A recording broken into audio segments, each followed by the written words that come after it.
acuerdo? Y dentro del tratamiento de partículas está justamente el tema de los ciclones. Entonces, pues bueno, vamos a iniciar, por favor. Y solo denme oportunidad. Ok. Primero de compartir mi pantalla y al mismo tiempo de abrir la presentación. A ver. Ok. ¿Qué les comentaron acerca de el tratamiento de las corrientes gaseosas? Es decir, cuando nosotros ocupamos una corriente de gas, bueno, voy a abrir rápidamente esta otra presentación para hacerles llegar, bueno, mostrarles más bien este ciclo, copiar diapositiva y me la voy a llevar a esta presentación. ¿De acuerdo? Ok. ¿Sí todos la alcanzan a ver? Sí, profe. Bueno, perfecto. Nosotros, cuando hablamos nuevamente de gestión de la calidad del aire, ya platicamos un poquito acerca de lo que es el monitoreo, un poquito de cuáles son los efectos a la salud, ya hablamos de, digamos, bueno, evaluación política no lo hemos tratado en este curso, pero si de pronto ustedes decidieran irse por el tema de, o bueno, por la línea de, o la trayectoria de contaminación atmosférica y cambio climático, vamos a ver un poco de evaluación de los efectos asociados con los niveles de contaminantes y sus efectos en la salud pública, ¿no? Pero bueno, ya también hablamos de las modificaciones legales al marco legal y ahora vamos a entrar en este punto, medidas de control. Dentro de las medidas de control, decíamos, están algunas políticas, pero dentro de esas políticas está la normatividad, que me obliga a mí a emitir compuestos o, sí, a emitir finalmente gases de mi chimenea que cumplan con los límites máximos permisibles, ¿no? Para eso, para cumplir con estos límites máximos permisibles, yo ocupo equipos de control de emisiones. Dentro de las consideraciones generales en la selección de un equipo de control, me gustaría preguntarles cuáles consideran ustedes que puedan ser entonces algunas de las consideraciones que se deban de tomar en cuenta. Es decir, les van a decir a ustedes, oye, Inge, ¿sabes qué? Igual yo tengo una planta que procesa vidrio y quiero saber qué equipo de control de emisiones me recomiendas. ¿Cuáles serían?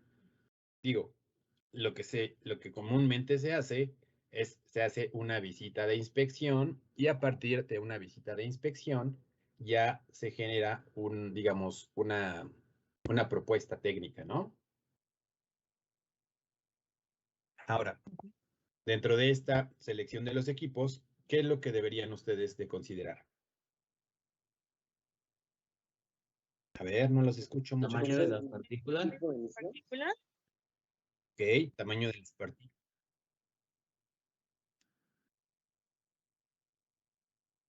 Correcto, si es vidrio, si es polvo, ¿qué más nos interesa saber de la corriente? El caudal.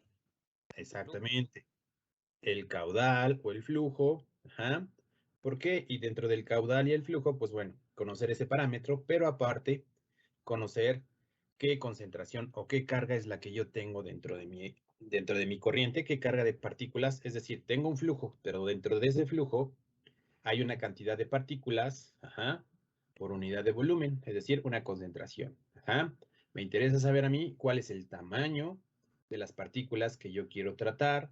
También me interesa saber cuáles son las características físico-químicas. Cuando yo hablo de características físico-químicas, me estoy refiriendo a, por ejemplo, las temperaturas a la cual se emite el gas, cuál es el volumen que yo necesito tratar. Hay un término que se llama resistividad y este es bien importante para los precipitadores electrostáticos. ¿Alguien tiene alguna idea de a qué se refiere este término de resistividad?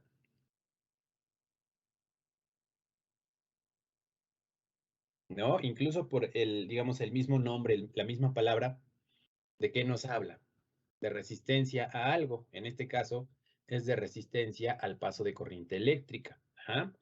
Ya más adelante les voy a platicar acerca del precipitador electrostático, pero, digamos, de manera muy general, un precipitador electrostático es un equipo de control en el cual a la corriente gaseosa se le lleva a cabo, bueno, se le suministra una descarga eléctrica para ionizar a las partículas. Es decir, las partículas son eléctricamente neutras. Cuando yo las hago o digamos, les disparo una corriente, normalmente se ionizan. ¿Qué quiere decir? Que se desestabilizan las cargas, ¿no?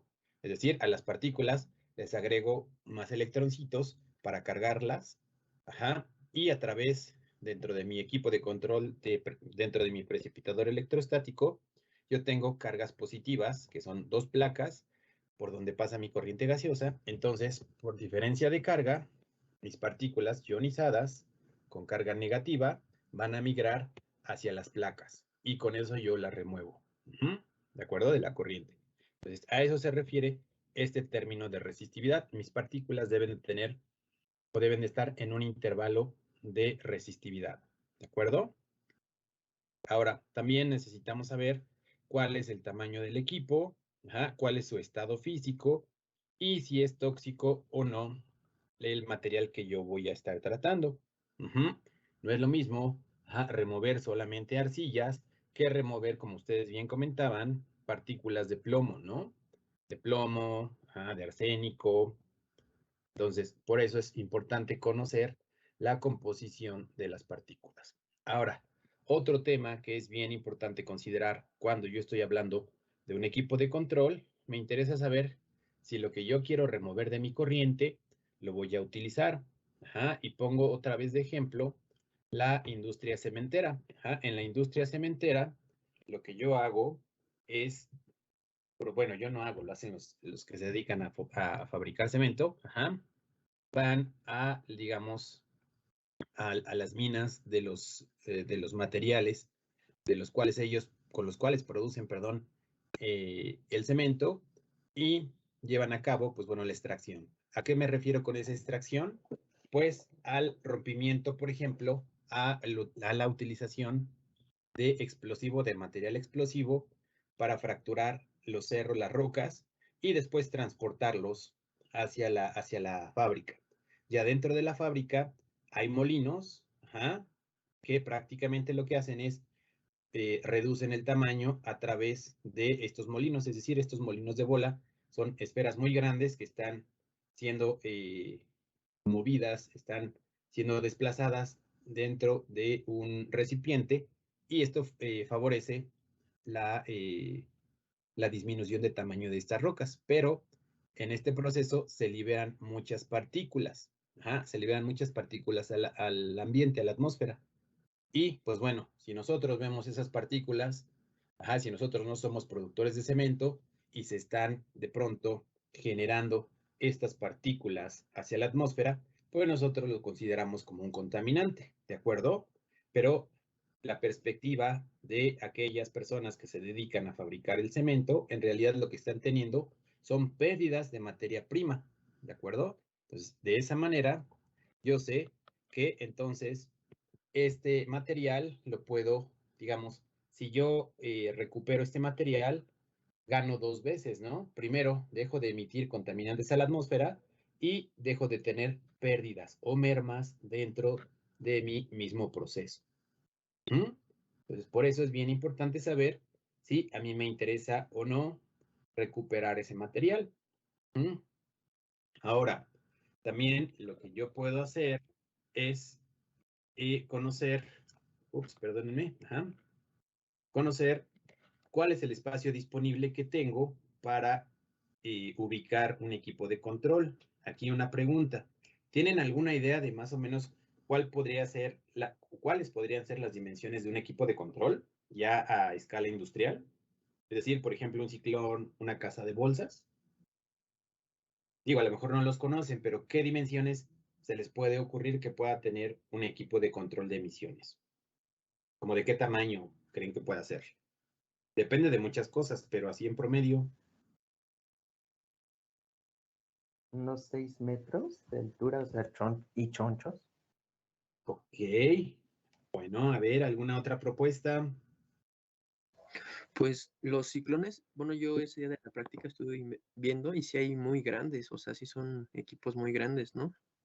Ajá, más o menos como de qué dimensiones, por ejemplo. Uy, sí, yo creo que sí coincidiría como con 6 metros y o sea, sí son, bueno, sí los vi, son a nivel industrial, sí son muy grandes, pero así la medida no le Algunos, no calculé. sé, por ejemplo, más de 10 metros de altura y de 2 o 3 metros de diámetro. Sí, ¿no? Sin Podría ser. problema. ¿No? Sí, Exactamente.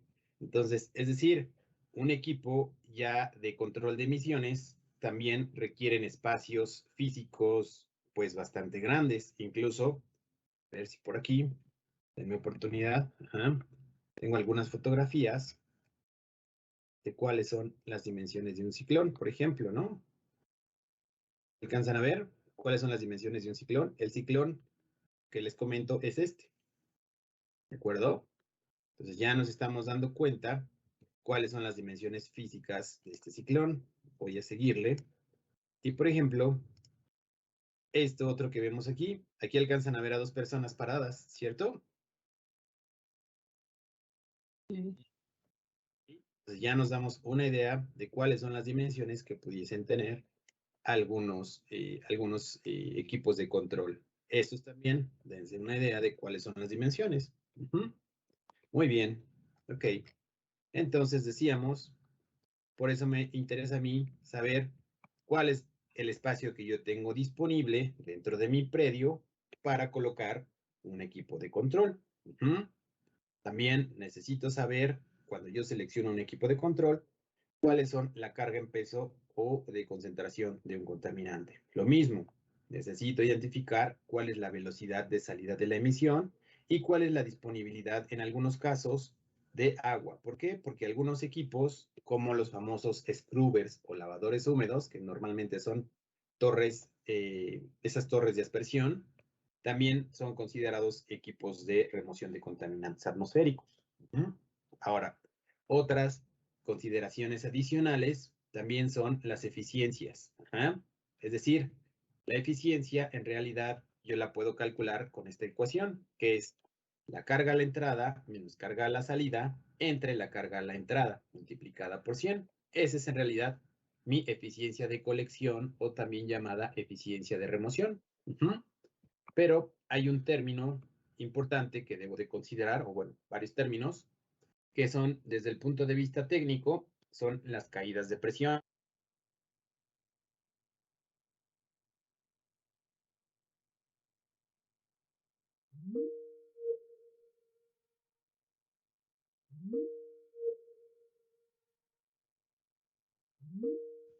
Exactamente. Yo lo que hago cuando llevo, por ejemplo, mi corriente desde el proceso, este es mi proceso, ¿vale? Y lo voy a llevar a mi equipo de control de emisiones, equipo de control, ¿sale?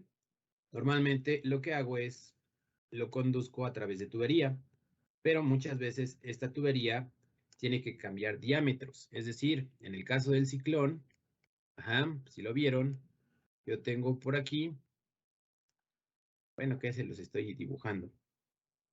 Bueno, sí, mejor se los dibujo rápido. Más o menos tenía esta geometría el ciclón, ¿no? Tiene una entrada, ¿sí?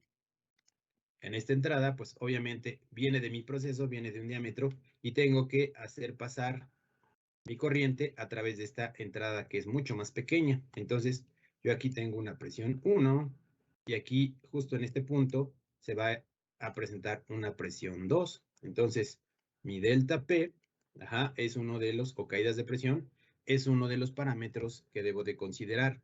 ¿Por qué, muchachos? ¿Alguna idea? A ver, me gustaría escucharlos. ¿Podría ser para no afectar el proceso? Ok, puede ser para no afectar el proceso, pero Ajá. ¿Qué es lo que requiere, digamos, para mover yo ya desde el punto de vista técnico, ya, digamos, en campo, en planta? Ajá. Necesito mover un fluido. Ese lo muevo a través de ¿quién? Normalmente de bombas, de compresores, ¿cierto?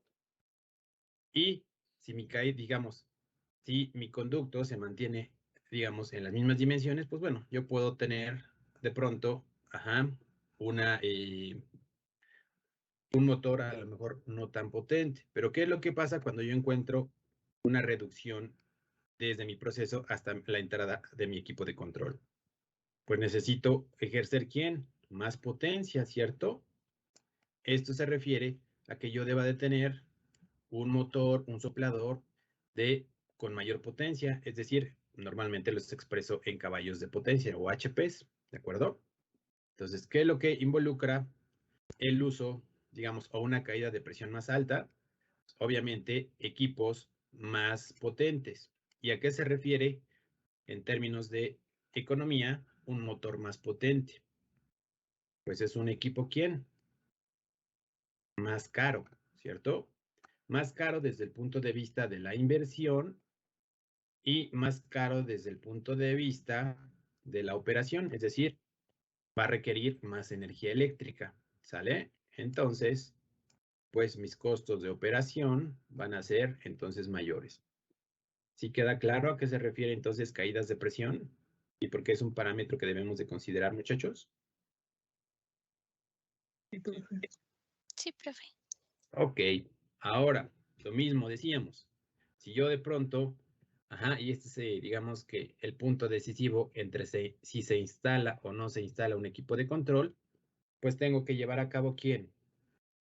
Digamos, una estimación o un análisis de costos, de costo y de beneficio. Es decir, ¿cuánto me va a costar a mí el beneficio que voy a obtener? ¿De acuerdo? Ya ahí entramos en, digamos, en temas ya de economía, de cuál es la tasa de retorno, a cuántos años recupero mi inversión, etcétera, etcétera, que es algo que debemos de saber porque si no lo sé presentar a mi jefe, al dueño de la planta, pues me va a decir, no, ¿sabes qué? Eso en realidad es un gasto, no es una inversión. Y pues obviamente en la industria de lo que se trata es de hacer dinero, ¿no? Entonces, si yo toda esta explicación de que mira, que van a dejar de enfermarse los niños vulnerables, etcétera, pues muchas personas son poco sensibles y va a decir, bueno, pues ni modo, o sea, yo aquí estoy, este es un negocio que se refiere a hacer dinero, ¿no? Entonces, ¿cómo les tengo o qué lenguaje debo yo de ocupar con las personas, con los empresarios? Pues obviamente en el lenguaje del dinero. Mira, ¿sabes qué? Si tenemos este equipo instalado, pues bueno, nos vamos a ahorrar pérdidas de materia prima, vamos a dejar de tener, por ejemplo, multas, ¿de acuerdo? Y esa es la manera en la cual de pronto ustedes podrían llamar la atención del contador de la industria, de los jefes de la planta, etcétera, ¿no? Es decir, haciendo un buen análisis de costo-beneficio. Ahora, estos costos involucran no solo los costos de inversión o de instalación, también tienen que considerar ustedes costos de operación, ajá, y costos de mantenimiento. Y a partir de estos tres, digamos, de estas tres clasificaciones de los costos, generar una buena propuesta de equipos de control. ¿De acuerdo? ¿Dudas hasta aquí o preguntas hasta aquí? ¿No? No, profe. No. No, profe. No, profe. Gracias. Ahora, dentro de los equipos de control de emisiones atmosféricas, nosotros tenemos, en este caso solo les voy a presentar, o bueno, voy a hablar más acerca de los equipos de control para remover partículas. Esos son cámaras de sedimentación, casas de bolsa, ciclones, precipitadores electrostáticos y lavadores húmedos. ¿De acuerdo? Ahora, ¿cuáles de estos equipos ustedes tienen una idea o están familiarizados con ellos?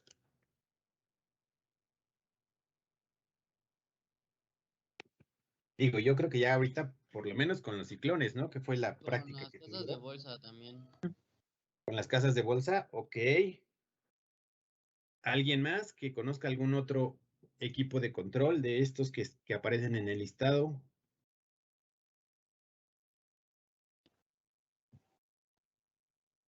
Los precipitadores electrostáticos. Ok, muy bien. Ahorita vamos a hacer, digamos, como una revisión muy rápida de cómo funcionan cada uno de ellos. Ajá. Lo vamos a ver ya a detalle y lo van a ver ya en su práctica. Ujú. Y de eso se va a tratar entonces. Ok, ahora, decíamos, dentro de los equipos para tratar partículas, ajá, pues bueno, yo los diseño o los dimensiono en función de la eficiencia. ¿Quién me va a decir qué tan eficiente necesita ser mi equipo de control, muchachos?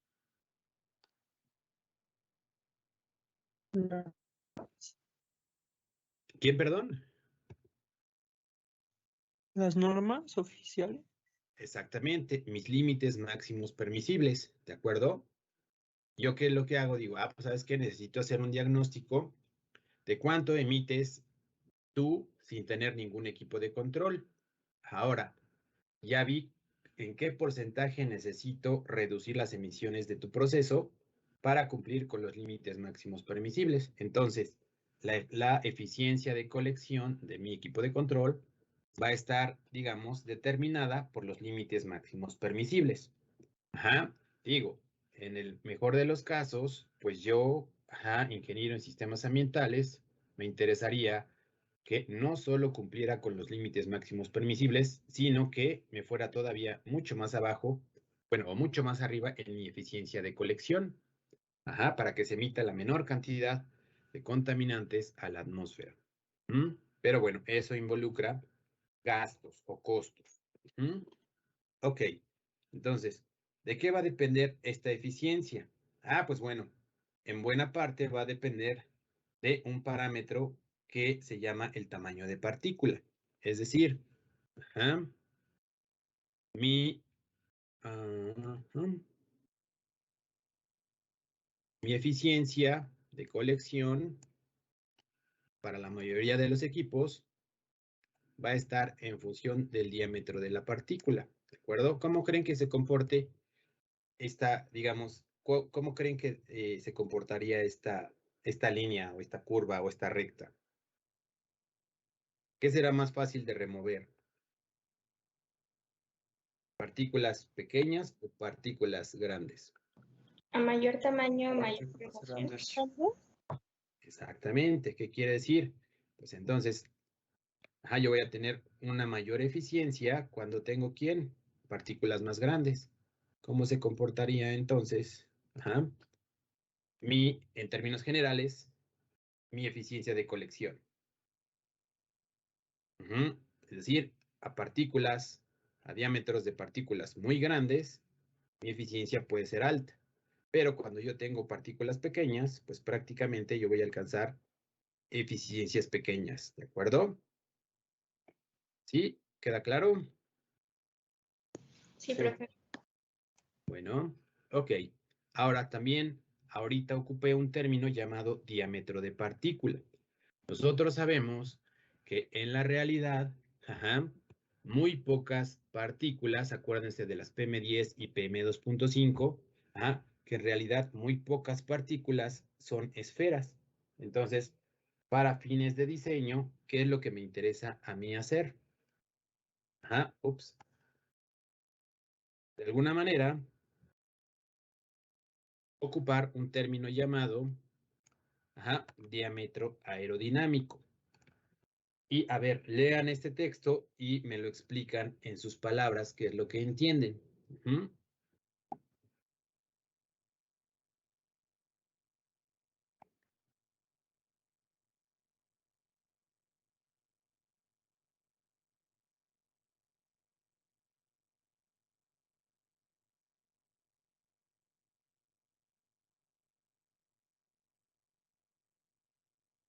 A ver, ¿alguien ya me lo puede explicar con sus palabras?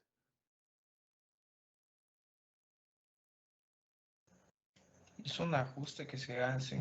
Dice que cuando tienes un flujo laminar, el diámetro aerodinámico se podrá considerar que es como 1, y que no hay mucha variación entre considerarlo como que fuera una esfera con esta densidad que alguna otra partícula que podemos encontrar en algún otro flujo que sea laminar. Exactamente. Ajá. Ya por ahí, digamos, platicamos acerca de muestreo isocinético y hablábamos de un flujo laminar, ¿no? Que era el que nos convendría a nosotros para tener a cabo una buena remoción.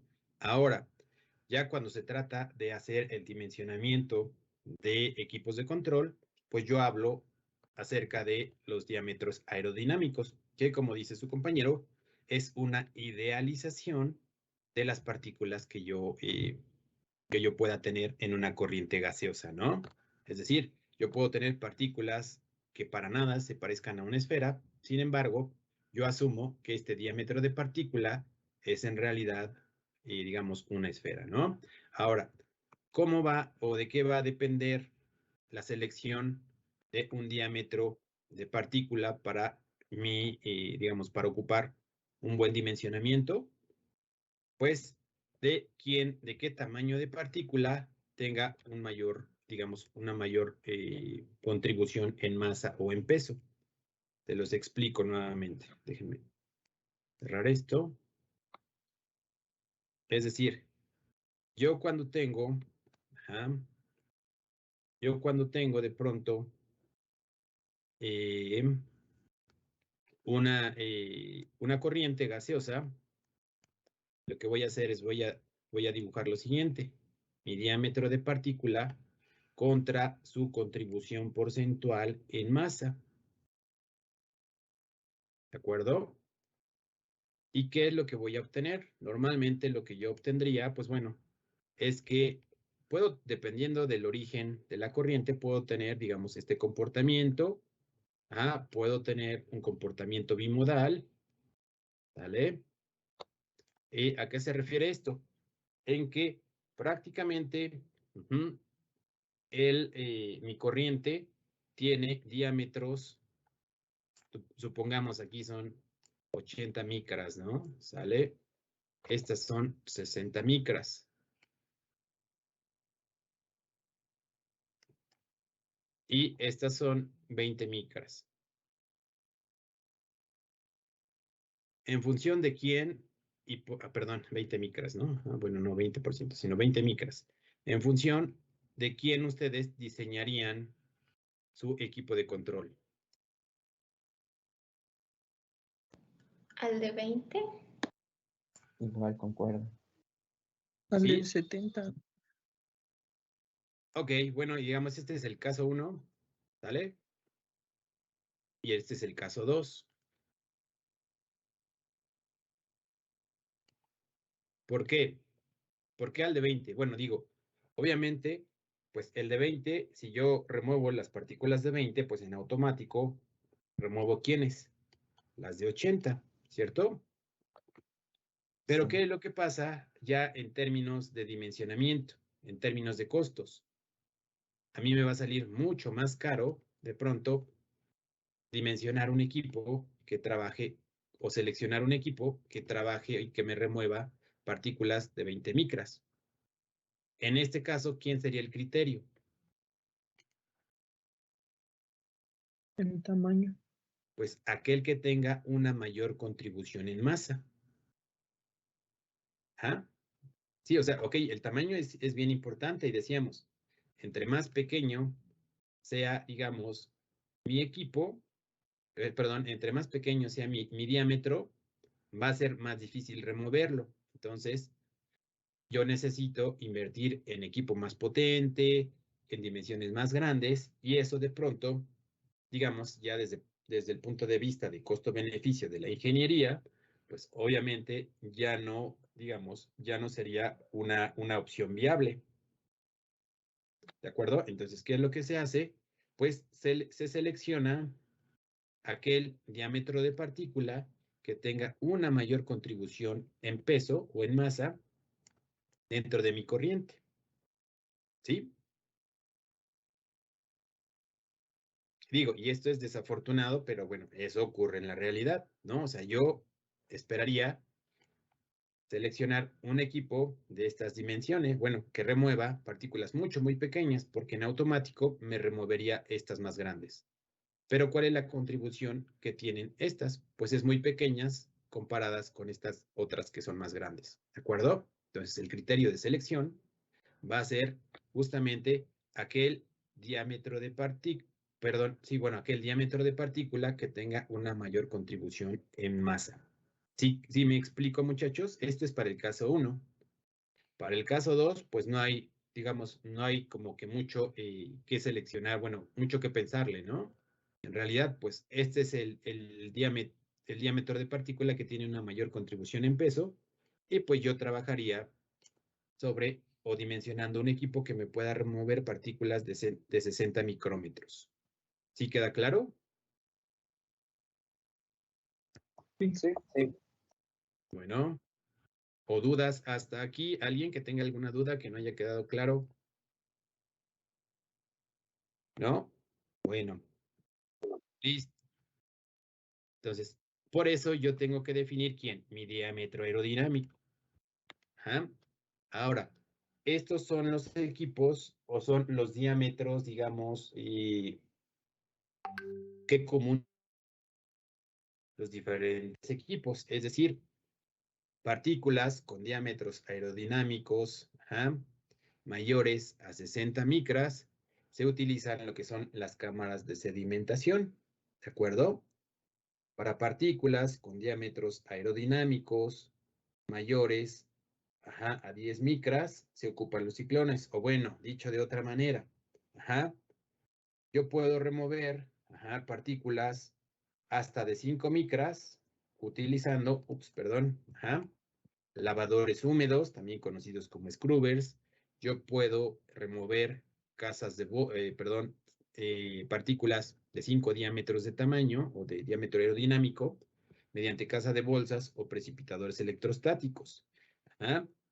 Ya si digamos, si mis diámetros de partículas son más grandes, incluso, pues bueno, obviamente, los ciclones podrían ser una alternativa.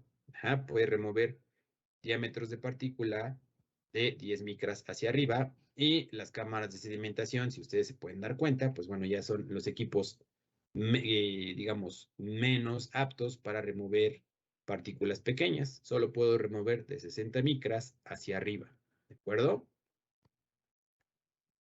Obviamente, va a depender, los costos van a ir justamente en esta dirección. Este es el más barato, relativamente de mediano costo, y digamos, estos son de los equipos un poco más caros, ¿no?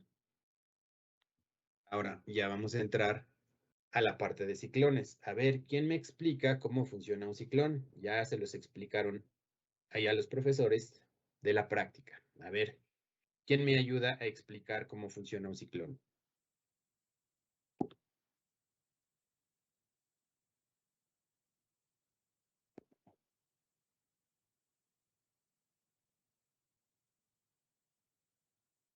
¿No, nadie? A ver, pero no sé si estoy en lo correcto. Se supone que se conectaba a una fuente de emisión y entonces dentro del ciclón se creaban como dos remolinos.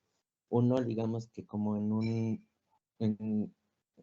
uno digamos como que en un diámetro externo y otro por el centro, pero el del externo iba como en dirección hacia abajo y arrastraba creo que las partículas de mayor tamaño, o no me acuerdo si era el peso, y en el de en medio iban creo que partículas ya más, más livianas, más pequeñas, que era lo que creo que sale al ambiente, ¿no? Es correcto. Es decir, aquí nosotros, bueno, ahorita antes de eso, nuevamente regreso a Paint, ¿no? Nosotros vemos que un ciclón está compuesto prácticamente por cilindros y conos. ¿De acuerdo?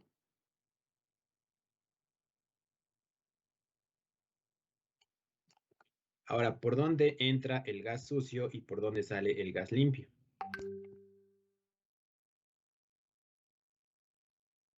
¿Por dónde entra el gas sucio, muchachos? Por al lado. izquierda, el cuadro. Ok, exacto, por un costado, ¿cierto? Entonces, entra por un costado y ¿qué ocurre con, digamos, con la corriente? Pues empieza justamente a generar estos vórtices, ¿cierto? Ahora, ¿qué pasa cuando de pronto entramos a lo que es el cono? Es decir, lo voy a tratar de mejorar. Mi ciclón. Ujú. ¿Qué es lo que pasa si yo de pronto empiezo a reducir este diámetro? ¿Qué va a ocurrir entonces con la corriente? Se empieza aquí a generar aquí una mayor presión, ¿cierto? ¿Y qué ocurre con mi corriente? Pues va a buscar salir por aquel lugar en donde encuentre la menor presión. ¿Y cuál es ese sitio en donde encuentra la menor presión? El centro. ¿Sí? ¿De acuerdo? Es decir, entra y empiezan a girar mi corriente. Empiezan a generarse vórtices.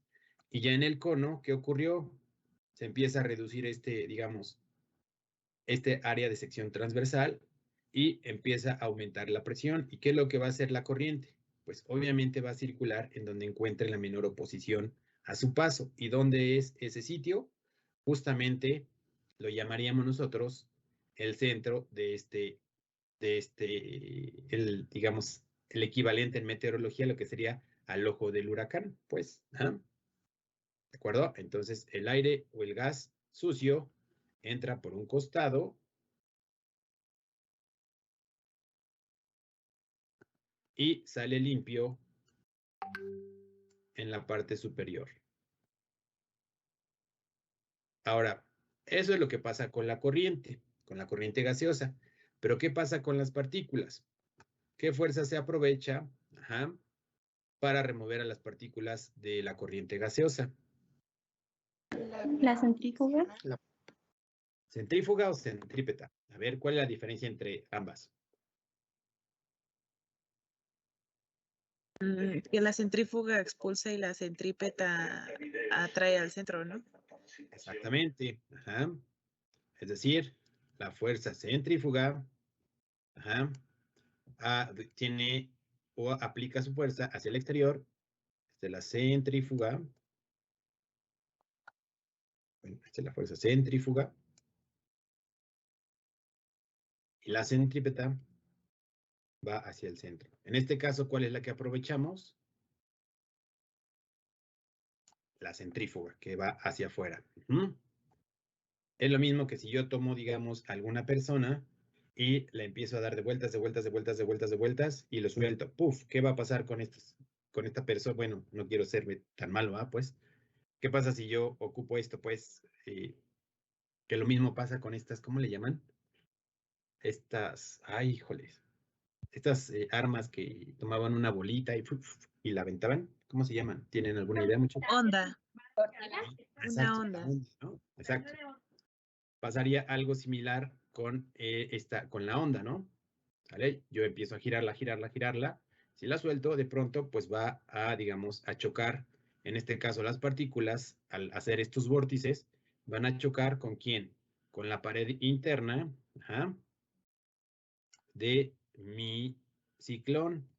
La saco de la corriente, es decir, pierden su inercia y van a ser depositadas, digamos, ya en la parte inferior de mi equipo de control.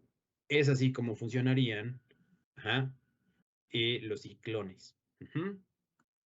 ¿Sí queda claro, muchachos? Sí. Sí.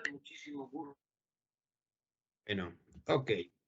Ahora, bien, en este caso nosotros tenemos algunas definiciones de qué son los separadores ciclónicos, es decir, son dispositivos que purifican a un gas, qué es lo que remueven o cómo lo purifican, quitándole las partículas, ¿no? ¿Cuáles son las fuerzas que aplican en este caso, en este dispositivo? Son la fuerza de inercia y la fuerza centrífuga. ¿Cuál es la utilidad de estos equipos de control? Pues que pueden, digamos, separar o remover partículas hasta de diámetros aerodinámicos de 2.5 micras, ¿de acuerdo? Y son efectivos también para remover partículas más grandes alrededor de 1 milímetro de diámetro. Ya en la industria se ocupan como, digamos, como dispositivos de pretratamiento o prelimpiadores cuando se quieren remover partículas muy pequeñas. Es decir, en los ciclones lo que voy a hacer es voy a remover partículas muy gruesas y después los puedo pasar a otro equipo con, digamos, que es más apto para remover partículas finas, con la intención de que yo no sature mis equipos que operan para diámetros más pequeños. En cuanto al diseño, si ustedes se dan cuenta, pues es muy, digamos, son figuras geométricas muy simples, ¿no? Son conos y cilindros los que se ocupan para fabricar un ciclón. Digo, las figuras geométricas son sencillas, solo hay que elegir las dimensiones adecuadas. Y pues bueno, normalmente tienen eficiencias más altas que las cámaras de sedimentación. Ahora, ¿cuáles son las ventajas que se tienen? Pues bueno, tienen un bajo costo capital, no tenemos partes móviles. ¿Por qué se dice que es una ventaja de que no tengan partes móviles? Porque si yo de pronto quiero llevar a cabo operaciones de mantenimiento, pues el que no tengan partes móviles me facilitan las operaciones de mantenimiento. Ahora, también vemos aquí las caídas de presión están entre 2 y 6 pulgadas de agua. Ahora, en este caso, pues bueno, pueden tratar corrientes relativamente, con temperaturas relativamente altas, pero más bien va a estar, digamos, la limitación va a estar en función de el material con el cual estén construidos los ciclones, ¿no? Algunos o la mayoría de los ciclones que yo he visto están construidos, bueno, son ciclones metálicos, normalmente son de acero al carbón o, sí, prácticamente acero al carbón. Ya en la industria alimenticia de pronto ocupan debido a las condiciones de tratar una corriente con, que no se contamine, etcétera, normalmente ocupan ciclones de acero inoxidable, lo cual es exageradamente caro ya a nivel industrial. ¿De acuerdo? Ahora, pues bueno, ¿cuál es la ventaja? De que el material o las partículas que yo recolecte, pues prácticamente están secas, están intactas. Es decir, yo no les hago nada, yo no les agrego no las ionizo, no las humedezco, no les pasa nada. O sea, mi colección es en seco y el material colectado yo lo podría de alguna manera reingresar a proceso. Y emplean poco espacio, decíamos, poco espacio en el plano horizontal. En el plano vertical, pues ya vimos cuáles pueden ser algunas dimensiones, ¿de acuerdo? Aquí está lo que acabamos de platicar acerca de su fundamento. Se generan los vórtices. Aquí prácticamente el cono lo que nos hace es que esta corriente empiece a apretarse y la salida del gas va a ser por aquel sitio en donde encuentre la menor oposición a su paso y por eso salen por la parte superior. ¿De acuerdo?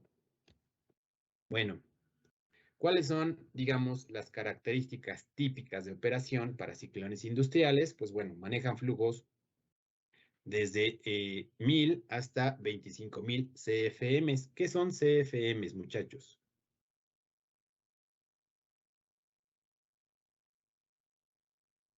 ¿Alguna idea? No.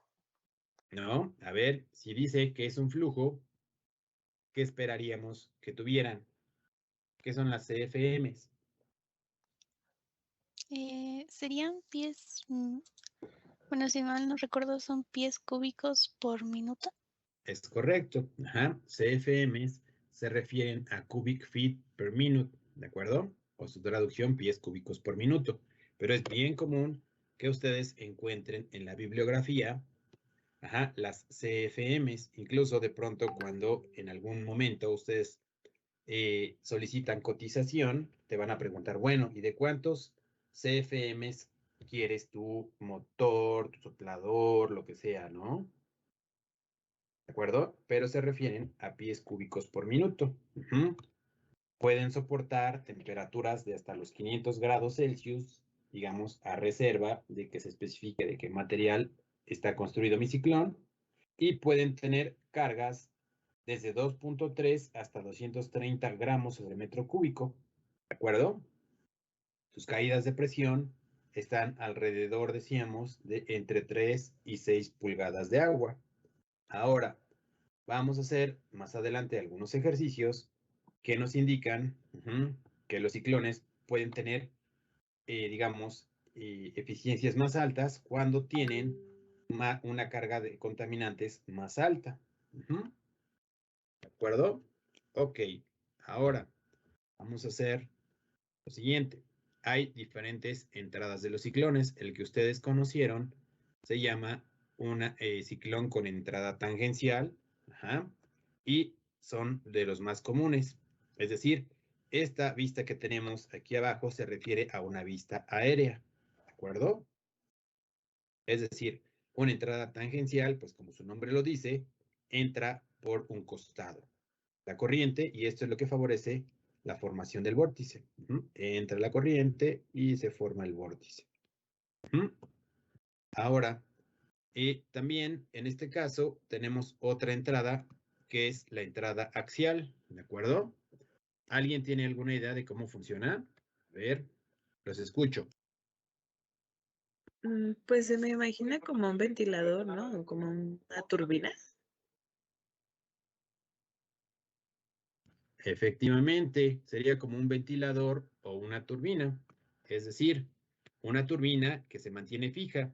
Y lo que yo hago es ahora, las turbinas normalmente vemos que se mueven, ¿cierto?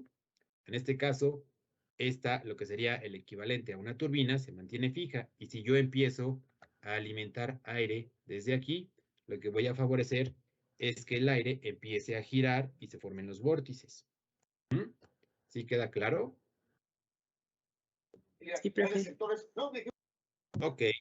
Ahora, en este caso, la entrada helicoidal, pues bueno, aquí ustedes se están dando cuenta de que yo ya estoy de alguna manera con la misma geometría favoreciendo digamos, la vorticidad al interior del ciclón. ¿Sí? ¿Cuál es la diferencia entonces entre una entrada helicoidal y una entrada tangencial?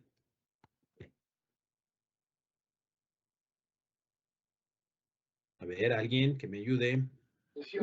Que siento que pues es el ángulo, ¿no? O sea, de manera tangencial pues se enrolla como que solito. Siento que es más fácil la helicoidal porque ya viene como que el caminito marcado, vaya, no sé cómo Sí, exacto. explicarlo. Ajá. Digamos, aquí yo ya estoy con la misma geometría dándole la vuelta. Sin embargo, sí, efectivamente, ajá, es una de las, digamos, de las formas más fáciles, pero más caras. ¿Por qué? Porque construir ciclones con estas geometrías es un tanto caro, ¿de acuerdo? ¿Cuáles son los más comunes? Son las de entrada tangencial. Lo único que hacen es, le colocan un orificio y meten, digamos, sesgado, por así llamarlo, la corriente. Entonces, los de entrada tangencial son aquellos de los más comunes. Ahora, también hay diferentes maneras de recolectar los polvos. Ya dentro de los ciclones decíamos que en dónde se van a colectar los polvos en un ciclón, pues en la parte inferior de mi dispositivo, ¿no? ¿Cierto? Pero, pues bueno, ya cuando se colectan o se juntan los polvos, hay varias maneras de recolectarlos. Uno de ellos es la puerta manual corrediza simple, en donde yo retiro esta tapa y caen las partículas. Hay otro que se llama de tornillo, ¿de acuerdo? En donde el tornillo, está girando, es decir, Ustedes han visto los tornillos y ven que tienen lo que le llamamos nosotros la cuerda del tornillo, ¿cierto?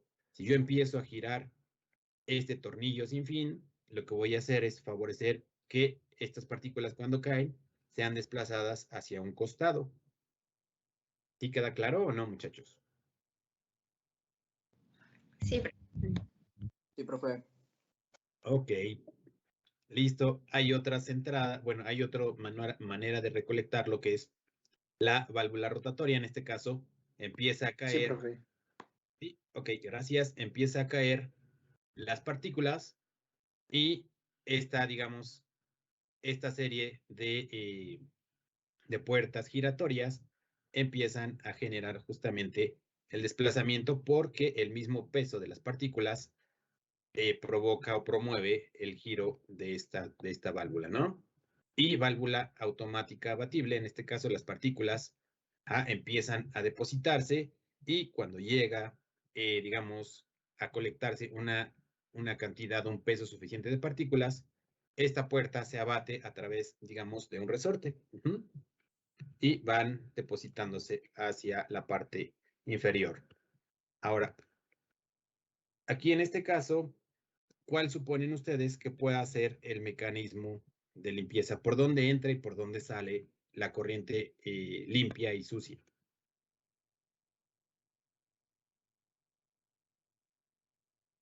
A ver, jóvenes. entra por enfrente por la pared de ladrillos y sale por abajo. Sale por acá abajo. O sea, exactamente, entra por aquí. ¿De acuerdo? Aquí es una entrada tangencial.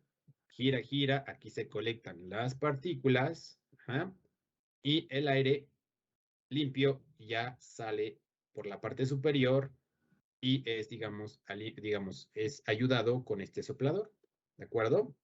Pues aquí llegan, normalmente se colectan con sacos. Lo mismo en este caso, por dónde entra y por dónde sale la corriente. Entra por Entra una, ¿Por dónde? por el como tubo de color rojo Así es. y sale por el de color plateado. Gira, gira y sale por acá, ¿no? Y es ayudado por un, digamos, un soplador o un ventilador. Bueno, ok. Ahora, ¿qué es lo que yo, digamos, puedo hacer si requiero de pronto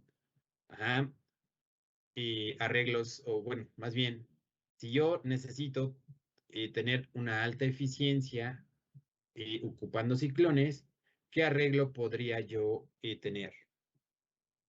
¿En serie o en paralelo? O lo mismo, si yo de pronto necesito tratar un gran volumen, pues bueno, también puedo ocupar un arreglo diferente. No sé si me explico. Es decir, yo puedo tener un arreglo de mis ciclones en serie o en paralelo, dependiendo de lo que yo esté buscando. ¿De acuerdo? Si yo estoy buscando una alta eficiencia, ¿qué tipo de arreglo me convendría tener dentro de mis ciclones? ¿Paralelo? ¿En serio? paralelo. A ver, ¿por qué en serie o por qué en paralelo, muchachos? Si buscamos eficiencia, sería más rápido el paralelo, ¿no? En realidad, la toma al mismo tiempo a todas los ciclones y saldrá al mismo tiempo. A ver, ¿alguien más? Yo digo que es en serie. Si yo lo que busco es una alta eficiencia, normalmente mi arreglo es en serie. ¿Por qué? Porque entra en el primer ciclón y va a salir, digamos, con una cierta cantidad de partículas, ¿cierto? Pero si yo lo paso al otro ciclón, le voy a quitar ¿quién? La eficiencia inicial menos la eficiencia del primer ciclón. Entonces, ¿qué es lo que va a pasar en el siguiente ciclón? Es decir, si mi ciclón tiene, digamos, o yo tengo 100 partículas, ¿sale? Y la eficiencia de mi ciclón es de, llamémoslo así muy pobremente, del 20%. ¿Cuántas partículas se van a quedar retenidas en mi primer ciclón?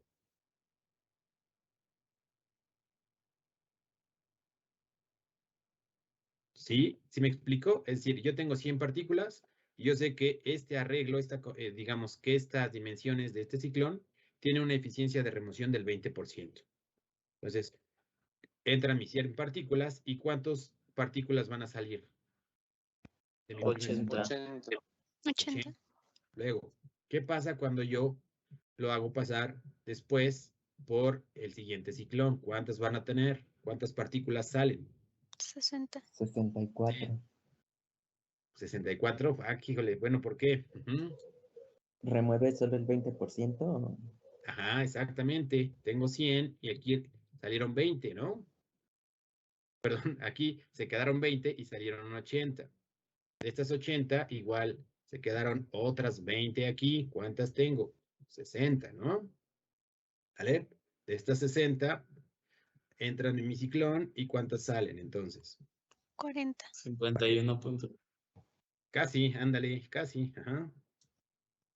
¿Sale? Entonces, igual, ahí lo que yo tengo es un arreglo en serie, ajá, prácticamente me va a permitir aumentar las eficiencias, es decir, esta es mi corriente inicial y esta es mi eficiencia. Ahora, ¿qué necesito o qué arreglo voy a tener o para qué me servirá tener un arreglo en paralelo?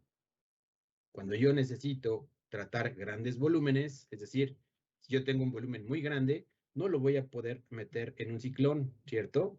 ¿Por qué? Por las mismas caídas de presión. Ahora, ¿qué es lo que hago?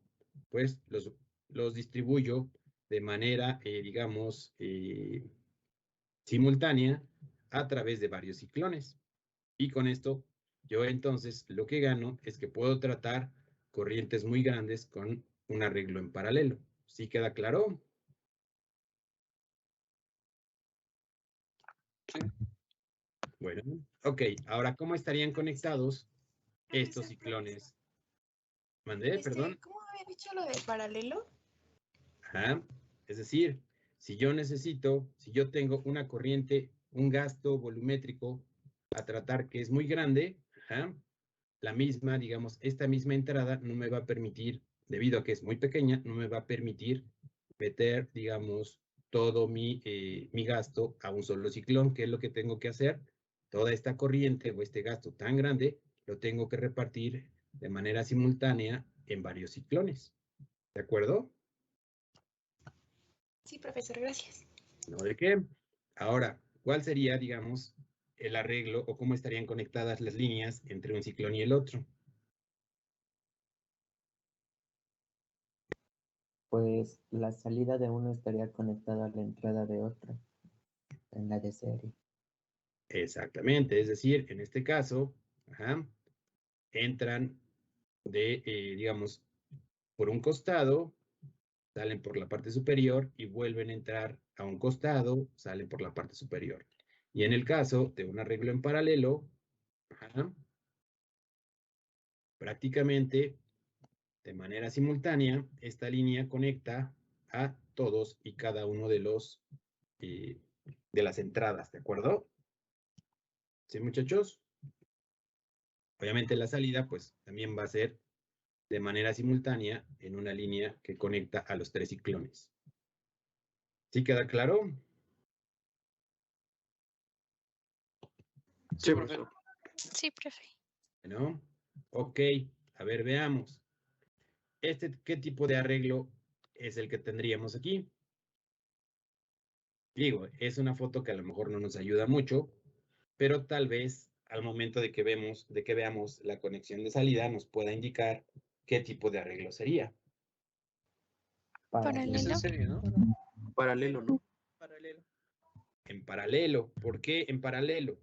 Porque estamos viendo que todas las salidas, ajá, se están conectando a una misma línea, que era lo que decíamos que teníamos acá, ¿cierto? ¿En serie? En paralelo, ¿de acuerdo? Muchachos. Sí, profe. Sí, profe. Sí, profesor. Bueno, listo.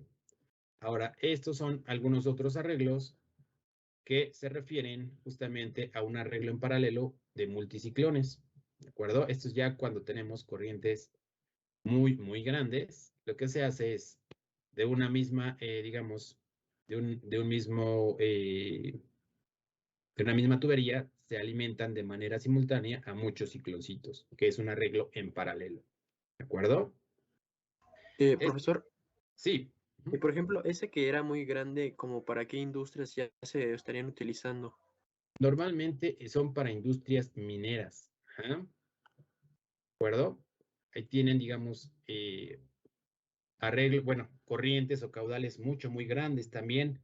La industria cementera es una de las que podrían ser, digamos, viables para utilizar un multiciclón. Pero yo bueno, sé que se ocupan y me ha tocado ver uno justamente allá en una industria que se dedica a la extracción de carbono. No fue aquí en México, fue allá en Japón, pero pues bueno, sí me tocó ver este tipo de arreglos de ciclones. Ahora, dentro de los ciclones nosotros hace ratito hablábamos acerca de las mamparas. Pues aquí vemos que lo que nosotros entenderíamos como una hélice fija es prácticamente son este tipo de entrada, que lo que va a favorecer, decíamos, es la formación de vórtices. ¿De acuerdo? Bueno, ok. Ahora, no sé si hicieron ustedes ya ejercicios y les explicó el profesor acerca de cuáles son las dimensiones y qué tienen que ver las dimensiones con las eficiencias de remoción.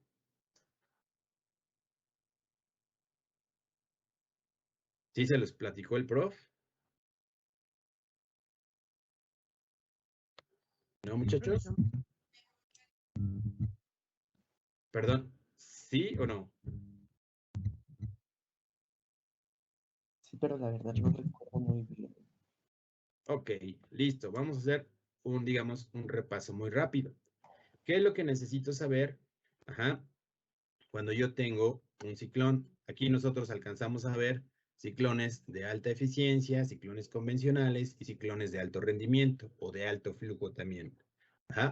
Un ciclón de alta eficiencia, como su nombre lo dice, este arreglo o estas proporciones me van a favorecer que incrementen ligeramente mi eficiencia. Y ahorita vamos a ver justamente cuál podría ser uno de esos casos. Un ciclón convencional tiene estas proporciones, es decir, con que yo defina el diámetro de mi ciclón, puedo encontrar todos los demás, digamos, dimensiones de acuerdo a esta figura. Entonces, vamos a hacer ahorita rápido un ejercicio. Bueno, estas dimensiones ya las conocen, ¿cierto? La nomenclatura de cada una de las diferentes dimensiones, ¿ya las conocen? Ya, profesor. ¿Ya? Bueno. Sí. Listo. Ahora, digamos, estas dimensiones, pues bueno, los ciclones más comunes son aquellos, digamos, que se conocen como ciclones de Lapoll, ¿de acuerdo? Y siguen estas proporciones. Ahora, den un segundito y vamos a ver, aquí hay algunas ecuaciones de diseño. Yo puedo conocer cuál es la velocidad terminal, cuál es el diámetro crítico y cuál es el diámetro de corte dentro de un ciclón.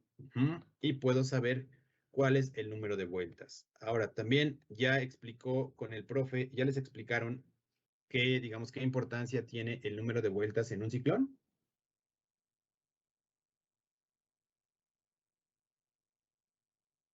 ¿No? No, No, creo que profe. no. Bueno, ok. Si se dan cuenta, denme un segundito. Espérenme.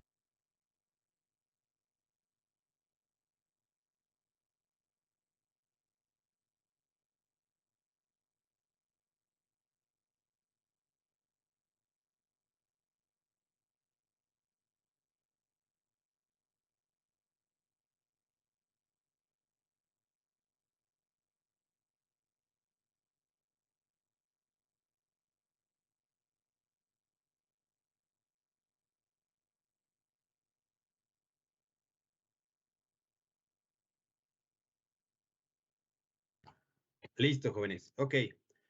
Decíamos, el número de vueltas, que da la corriente en un ciclón va a ser directamente proporcional a la eficiencia.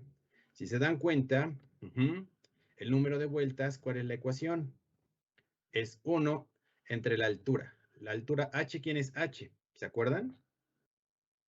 Es la altura de mi entrada. LB, ¿quién es? La distancia que hay en mi cilindro. Y LC es el cono, ¿cierto? Ahora, si yo lo que hago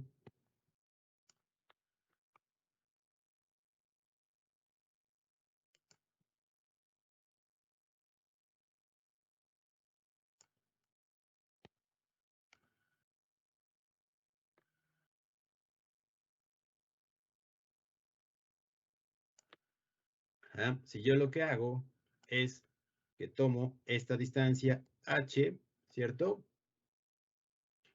Mi corriente va a entrar por aquí, va a hacer la vuelta y se supone que esta distancia h va a ser, digamos, la distancia que tendría una sola vuelta, ¿de acuerdo? Es decir, aquí yo estoy asumiendo que ya mi ciclón, bueno, mi corriente dentro del ciclón dio una vuelta. Si yo vuelvo a tener otra vez esta misma distancia aquí en h, pues yo estoy asumiendo que aquí mi ciclón dio otra vuelta, ¿sale? Lo mismo, si yo vuelvo a considerar otra vez que esta altura h, yo tengo tres alturas h, ¿qué es lo que voy a hacer? Estoy considerando que está dando ¿quién? 3 vueltas, ¿cierto? Entonces, conforme yo considere que h es más pequeña, ¿qué es lo que estoy favoreciendo? Que mi ciclón, que dentro de mi ciclón, exista ¿quién? Un mayor número de vueltas, ¿cierto? ¿Sí? Sí. ¿Sí queda claro? Entonces, en mi ecuación, justamente, es eso de lo que se trata. Por eso está aquí que el número de vueltas es inversamente proporcional a la altura. Es decir, si esta altura es muy pequeña, pues aquí caben muchas vueltas, por así llamarlo, ¿cierto? Ahora, pero va a ser directamente proporcional ¿a quién? A la longitud que tenga LB, es decir, entre más largo sea las dimensiones de LB, pues más vueltas voy a favorecer y con esto voy a promover que la remoción de mis partículas sea mayor.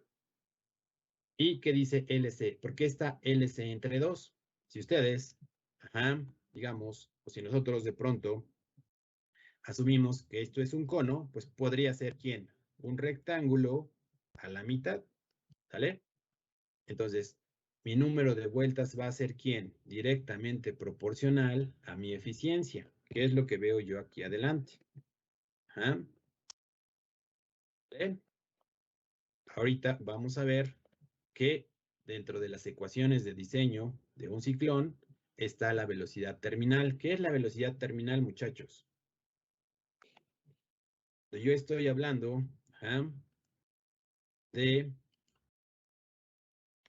remoción de partículas, es decir, yo tengo una partícula,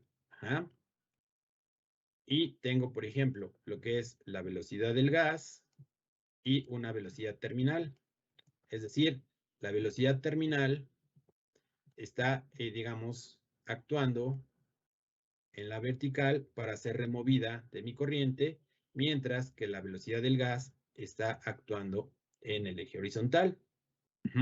Cuando estas dos velocidades, BG, se igualan con BT, es cuando yo llevo a cabo la sedimentación o la remoción de mi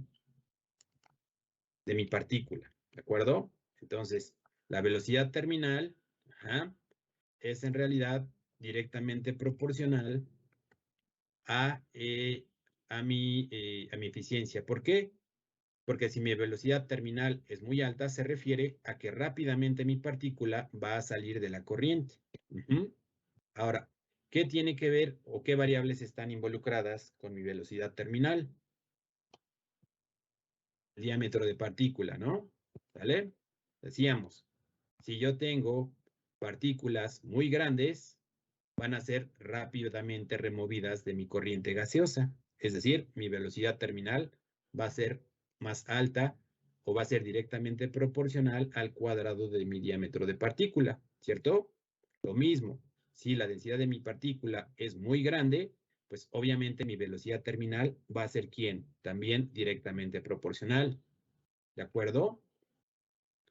En este caso, si la velocidad del gas es muy alta, pues yo voy a favorecer que mi velocidad terminal también sea muy alta.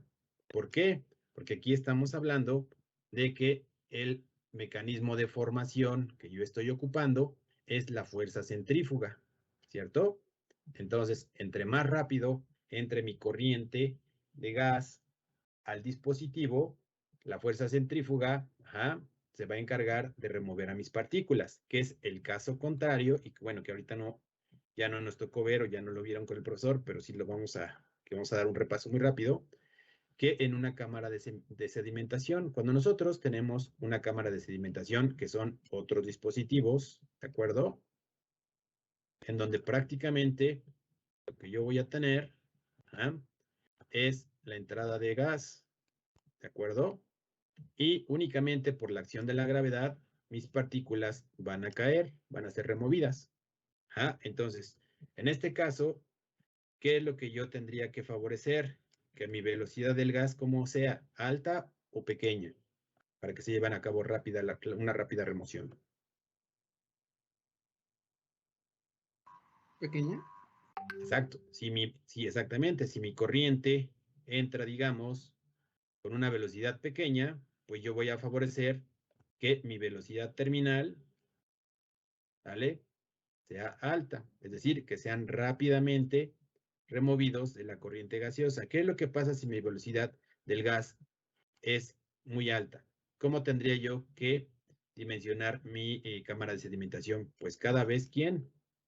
Más larga para darle tiempo a que estas partículas pierdan velocidad y ¿quién? Y sedimenten, ¿cierto? En este caso en particular, yo requiero que mi velocidad del gas sea pequeña, ¿sí? Pero en el caso de los ciclones, aquí ¿quién? Necesito que mis partículas, que mi corriente gaseosa venga a una alta velocidad para que a través de la fuerza centrífuga pueda remover yo mis partículas. 8 veces la viscosidad, por R. R en este caso es el radio. Es decir, si yo tengo un radio muy pequeño, ¿qué es lo que voy a favorecer? Que la dirección, que mi corriente tenga que cambiar de posición en un tramo pequeño. Es decir, el ejemplo de una glorieta, ¿no? Si una glorieta tiene un diámetro muy grande y yo voy viajando y le voy dándole la vuelta a la glorieta en mi coche, ¿cómo va a ser la fuerza centrífuga? Es decir, ¿cómo voy a tener una vuelta más forzada? Si la glorieta es muy amplia o si es muy pequeña. Pequeña. Muy pequeña. Exactamente. Entonces, ¿qué quiere decir? Si el radio es pequeño, yo voy a favorecer ¿a quién? A la fuerza centrífuga, que es la causante de generar velocidades terminales grandes, ¿no? ¿Sí queda claro?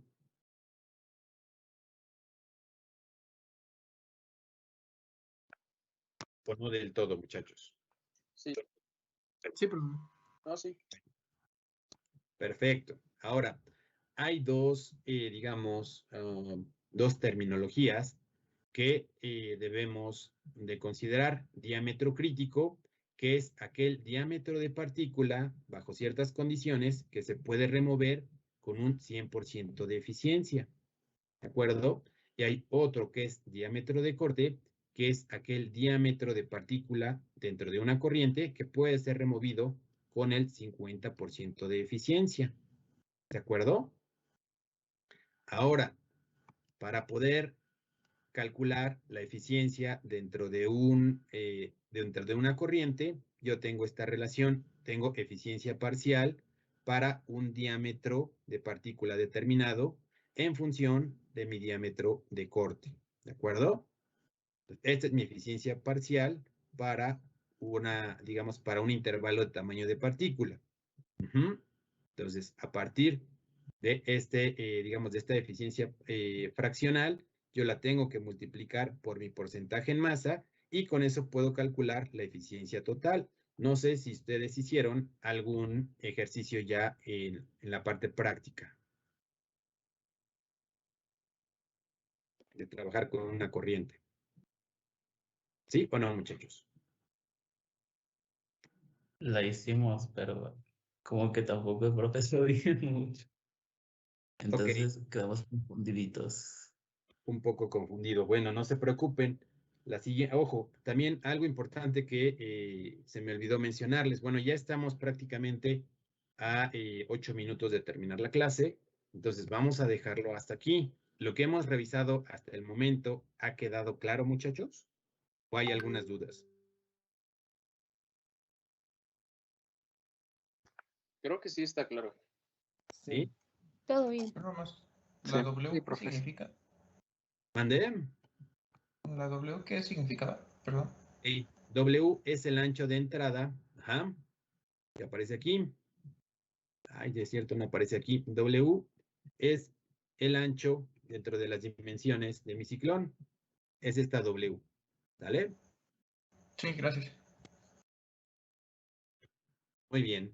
Ok. Entonces, igual anuncio. El próximo martes vamos a tener el primer examen parcial. ¿De acuerdo? ¿Qué es lo que hemos revisado hasta el momento? A ver, ustedes hagan memoria y díganme qué es lo que qué temas van a venir incluidos en el primer parcial. Los modelos de dispersión. Ok, modelos de dispersión, normas de calidad del aire, El muestreo isocinético.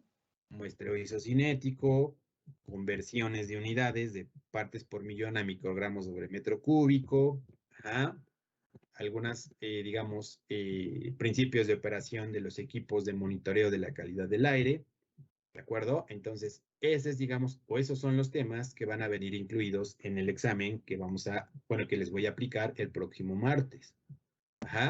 Ahora, lo que voy a hacer es, voy a subir la presentación, la presentación aquí a Teams para que ustedes la revisen y, digamos, estudien para su examen parcial. ¿De acuerdo? ¿Dudas o preguntas hasta ahorita? Creo que no, profesor. No. Bueno, No, ok. profe. Listo. Profe. Mande. Es que no escuché lo último que dijo, se me cortó el internet, perdón. ¿En dónde, Josephat? Bueno, lo último que dije es que vamos a tener examen el martes. Eso sí, lo alcanzaste. Ok, de acuerdo. ¿Sí? No, eso no lo había escuchado. Gracias. Ok. Profe, Mande. ¿vas a subir todas las presentaciones o solo la de hoy? No, todas para que, digamos, lo ocupen como material de apoyo y que estudien para el martes, ¿de acuerdo? Ok, gracias. No, ¿de qué? Ahora, un favor, nos están pidiendo que